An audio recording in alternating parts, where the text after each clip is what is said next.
Hey, how's everybody doing on this snowy but spring day?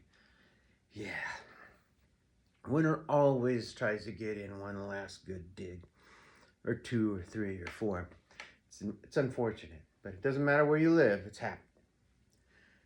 My friends in Colorado were in snow up to their knees, I believe, and I'm not envious of them because I hate snow.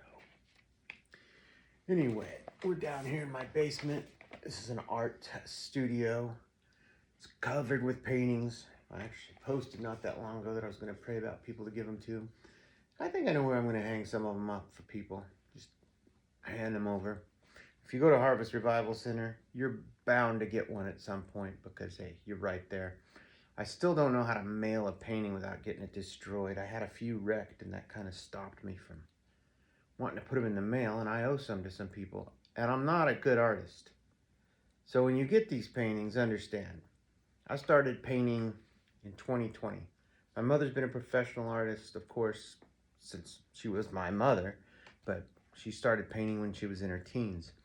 And I refused to sit down and learn. I was too busy trying to perfect a good free throw, which does me a fat lot of good in my 50s because, for one, I didn't perfect it. For two, it didn't get me past high school, and I didn't even play that much in high school. I was okay, but I was a rebellious kid, put it that way. And so this hobby I picked up during COVID, which is something I try not to say because I don't like red flags on videos. But this hobby I picked up basically out of necessity because there wasn't really very many places to go. Hobby Lobby was rebellious and stayed open. So my wife and I decided, hey, let's try and paint. We followed Bob Ross. That's right, Bob Ross. Everything Bob Ross painted for PBS is on YouTube. You can take any one of them, go through it on your own. There's a lot of them hanging up here. But there's also a lot of stuff that just popped right out of my head after I learned the fundamentals and the basic steps. Anyway, that's a couple minutes of your life you're not going to get back before I even get to the point. And there is a point. I wanted to talk to you about ways to live a happy life in the middle of a pretty chaotic world. I actually wrote some things down because I'm in my 50s. My memory's not so great. I read an article. I kind of just grabbed the highlights. I did not grab the psychobabble in the article. Let me put it to you that way because I have a different opinion about why your life would be happy or how than maybe some people that live outside the Christian community. And I'm a Christian. That's why I'm called Gen X Pastor. That's who anybody that lives in Ohio knows me as Pastor Jeff. If you live in Oregon or Colorado, well, people in Colorado, they know me as cousin and nephew and all that stuff because that's my family. You live in Oregon, my kids and my mom, but the rest of you, who knows what you think of me? But this is who I am now, and people can change. So ways to live a happy life in the middle of this chaotic world that we live in, supposedly. A lot of it's made up and manufactured, and they are very successful putting chaos in your life. And I think we should be successful at denying it one way or another. And I wrote these things down because I want to get it right, and I want you to be able to hear it.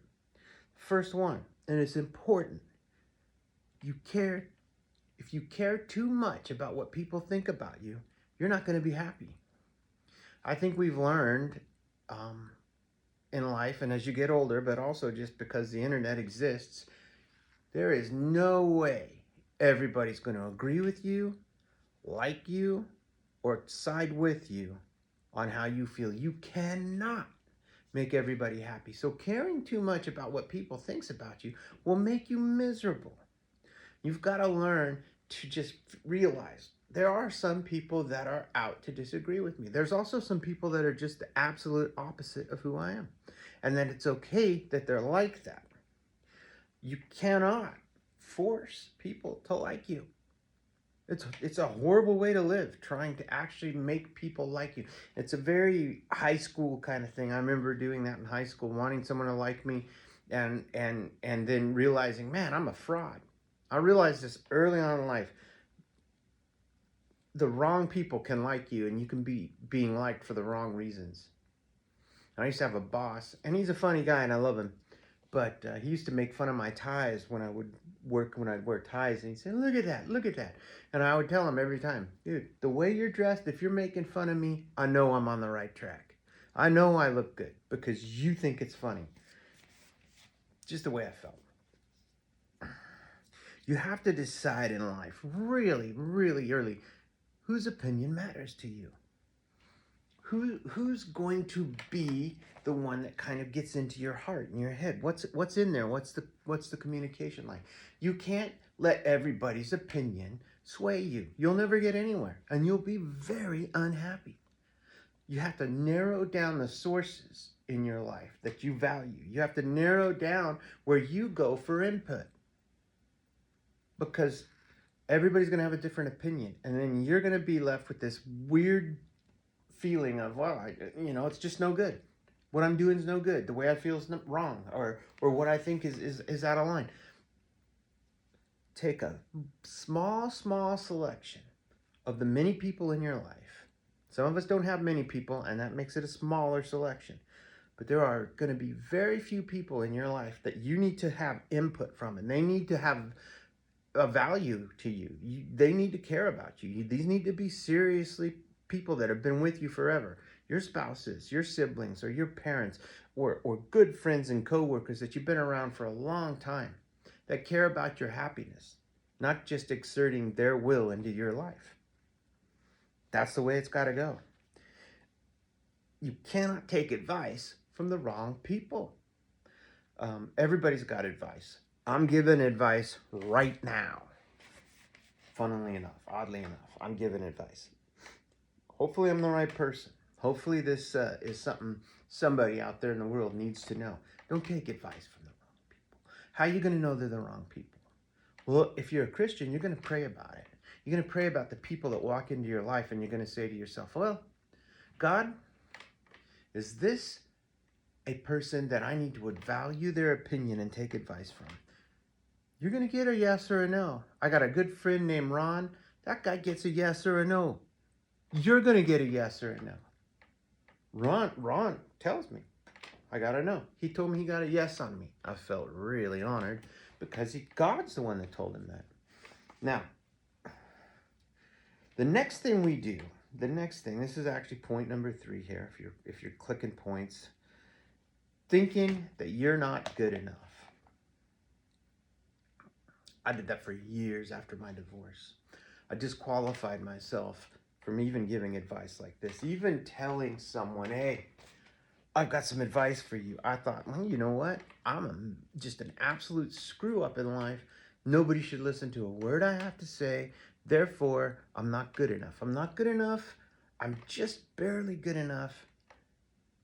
It's a lie. It's a lie. And it's a way the enemy stops you from being who you're supposed to be. This is if you're in the Christian world, but this advice is for everybody. It just so happens that's why I trimmed it down, because I have a Christian point of view. The voices in your head, there's only a few voices. Did you know everything you hear is not from you? You can hear the enemy, you can hear the world, you can hear you. Sometimes things that rattle in my head, they're actually probably things that my parents said about me or to me. They're things a teacher may have said. They're not all me. They're not all true. They're clearly not all God, which is the voice I want to listen to. And he's talking right through your heart into your mind. Very seldom do you get an audible voice from God. If you do, text me, let me know. Because it's an awesome thing. I'd like to know what he said to you. Number 4, don't let anxiety rule your life. And if you can deal with number 1, 2, 3, maybe anxiety's not ruling your life. But making decisions is a difficult thing. Being happy is a difficult thing in this world if you let anxiety rule your life. Anxiety is something that comes in multiple forms. I get anxiety. I'm not even thinking about anything. And I get this weird rush of anxiety come through me. I have to slow down. I have to breathe. I exercise, believe it or not. I do too. Don't say I didn't. I walked 2 miles today before I came down here and did this. But listen, it helps to do that stuff. Get some exercise and have a fervent prayer life.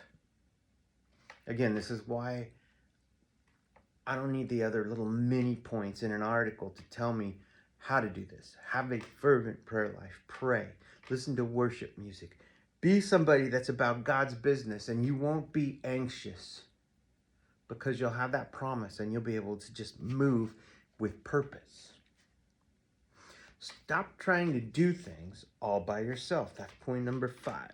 Got a remote in my hand. Here, throw it down. 5. Don't try to be all by yourself with this stuff. Everybody needs help. That's why we have churches. That's why you have family. That's why you have friends or coworkers. There's got to be somebody in your life that you trust. It could be one person, but trust that one person with your feelings and your thoughts. And when it comes to something big that you've got to do with your life, you want to be happy and be successful, talk to them about it. Get them involved. If they meet the other criteria, you won't be by yourself.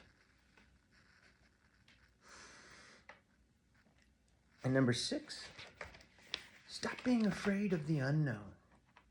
Probably the biggest thing we've got going against us is they talk about a lot of different things in this world, and chaos is coming and this stuff, and it's got unknown factors to it. It's got some known factors to it. Prophets talk to us. Prophets, the Bible tells you some things that are going to happen. Hopefully, and I'm a big rapture guy. I don't think I'm going to see all that stuff. If I do, I'm going to have to go over this list again because I'm not going to be happy, but I'm going to have to figure it out. But the unknown, there's always something unknown. We have to live in this day right now, and you've got to handle things right when they get in front of you, and you just have to make conditional plans for the unknown. You know tomorrow is going to bring its new challenges, but you're giving your peace up today for something that you don't even know is going to happen. We do it all the time. We worry into the future. And most of the time, that worry, that thing that's going on inside of you, it's never as bad as you think it's going to be. And even if you worry about it and it is bad, it's still going to happen. You cannot stop everything from going on. So to be happy, you got to quit giving up today for something that could happen tomorrow. You got to live today. Be happy.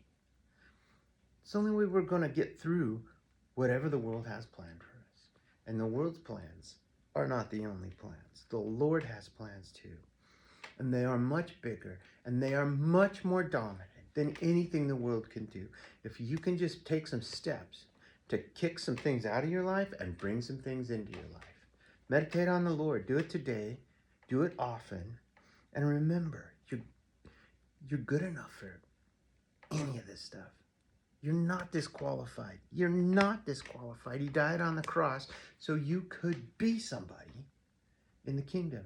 And the kingdom comes out of you. So try these things. Or tell me to take a hike. I don't know. I gave you 13 minutes. A couple of them were nonsense. I gave you some points because I care and because they mattered to me. So I'll see you tomorrow.